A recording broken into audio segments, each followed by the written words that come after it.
আসসালামু আলাইকুম ওয়া রাহমাতুল্লাহ। সুপ্রিয় ইসলামের আলোর দর্শক মণ্ডলী, আশা করি মহান আল্লাহ রব্বুল আলামিনের অশেষ রহমতে আপনারা সবাই ভালো আছেন। প্রিয় দর্শক, আজকে আমি আপনাদেরকে এমন একটি জিকির সম্পর্কে বলবো যে জিকির করে আল্লাহর কাছে আপনি যত কঠিন কিছুই চান না কেন, আল্লাহ আপনাকে তা দিয়ে দিবেন ইনশাআল্লাহ। এই জিকিরটি আমরা সবাই জানি, কিন্তু এই জিকির দিয়ে আমল করার নিয়ম আমরা জানি না। তাই আজকের ভিডিওতে আমি আপনাদেরকে সেটাই জানাবো। দর্শক, আমাদের জীবনে আমরা এমন সব পরিস্থিতির সম্মুখীন হই যখন আমাদের দেয়ালে পিঠ ঠেকে যায়। এমন সব কাজ আমাদের সামনে চলে আসে যেগুলো সম্পাদন করার কোনো উপায় আমরা খুঁজে পাই না। এই ধরনের কঠিন সময়গুলোতে নিজের কার্যসিদ্ধির উদ্দেশ্যে এবং মনের বাসনা পূরণের জন্য আল্লাহর শরণাপন্ন হওয়া ছাড়া আর কোনো উপায় থাকে না। এমন সংকটময় সময়গুলোতে আল্লাহর সাহায্য প্রাপ্তির জন্য প্রিয় নবী সাল্লাল্লাহু আলাইহি সাল্লাম আমাদের একটি আমল শিখিয়ে গেছেন,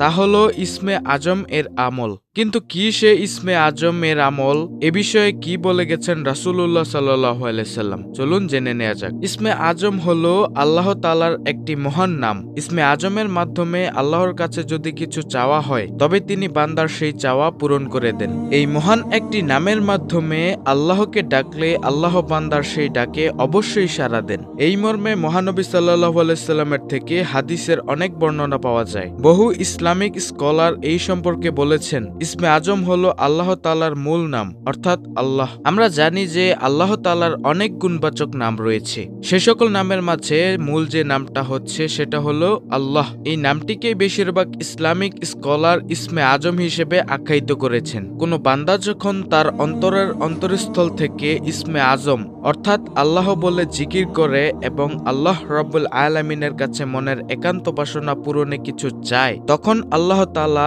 তার বান্দার সেই চাওয়া কবুল করে নেন। ইসমে আজম সম্পর্কে রাসূল সাল্লাল্লাহু আলাইহি সাল্লাম তার জীবদ্দশায় আমাদের অনেক কিছু শিখিয়ে গেছেন। হাদিসের বর্ণনায় পাওয়া যায়, হযরত আব্দুল্লাহ ইবনে বুরাইদা রাদিয়াল্লাহু আনহু তার বাবা থেকে বর্ণনা করেন, রাসূল সাল্লাল্লাহু আলাইহি সাল্লাম এক ব্যক্তিকে এই দোয়াটি বলতে শোনেন। দোয়াটি হচ্ছে, আল্লাহুম্মা ইন্নী আসআলুকা বিআন্নী আশহাদু আন্নাকা আনতাল্লাহ লা ইলাহা ইল্লা আনতাল আহদুস সামাদুল্লাযী লাম ইয়ালিদ ওয়া লাম ইউলাদ ওয়া লাম ইয়াকুল লাহু কুফুয়ান আহাদ। অর্থ, হে আল্লাহ, আমি তোমার কাছে প্রার্থনা করছি আর সাক্ষ্য দিচ্ছি যে তুমিই একমাত্র আল্লাহ, তুমি ছাড়া অন্য কোনো মাবুদ নাই। তুমি একক সত্তা, স্বয়ংসম্পূর্ণ। তুমি কাউকে জন্ম দেওনি এবং কেউ তোমার থেকে জন্ম গ্রহণ করেননি, আর তোমার সমকক্ষ কেউই নেই। রাসূল সাল্লাল্লাহু আলাইহি সাল্লাম ওই ব্যক্তির মুখে এই বাক্যগুলো শুনে বলেন, সেই মহান সত্তার শপথ যার হাতে আমার জীবন, নিঃসন্দেহে এই লোক আল্লাহ তাআলার মহান নাম ইসমে আজমের উসিলায় তার কাছে প্রার্থনা করেছে।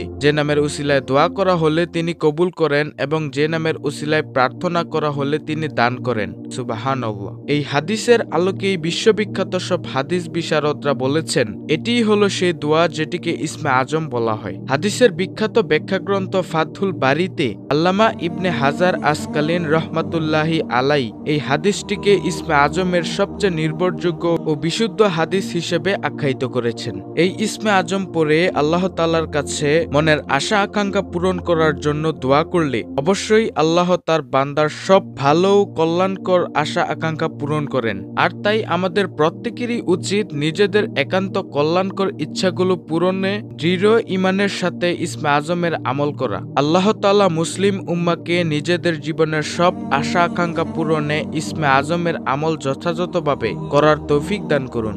আমিন।